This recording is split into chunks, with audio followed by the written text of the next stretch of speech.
In today's video, I'm going to teach you how to fix beginning balance issues while reconciling in QuickBooks. If you've started a reconciliation and noticed that the beginning balance doesn't match your bank statement, don't worry. This usually means something was changed after a previous reconciliation, and the good news is that it can be fixed. I'll walk you through the process clearly so you can get your account back on track. First, sign into your QuickBooks account. Once you're in, go to the accounting menu and then click Reconcile. This is where you'll manage the reconciliation process for your accounts. Next, select the account you want to reconcile.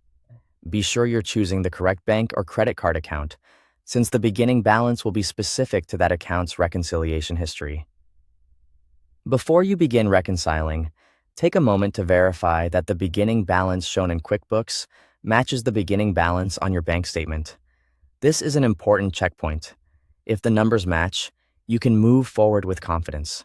If they don't, that's your sign to pause and investigate before continuing. If the beginning balance is incorrect, stop the reconciliation.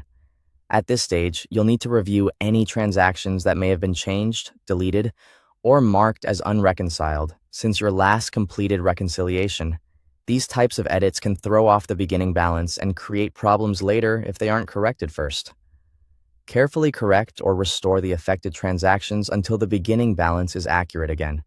Depending on the issue, this may involve re-entering a deleted transaction, fixing an edited amount, or restoring the correct reconciliation status.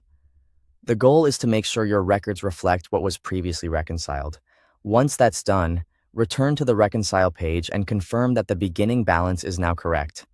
This step is worth double-checking because it tells you the issue has been resolved before you continue. From there, continue reconciling your account as usual. Match your transactions against your bank statement and work through them until the difference shows as $0.00. That zero difference is what confirms your reconciliation is complete and accurate. Finally, click Finish Now to complete the reconciliation. This saves your work and closes out the process for that statement period. Thanks for watching. If you follow these steps carefully, you can resolve beginning balance issues and reconcile with much more confidence in QuickBooks.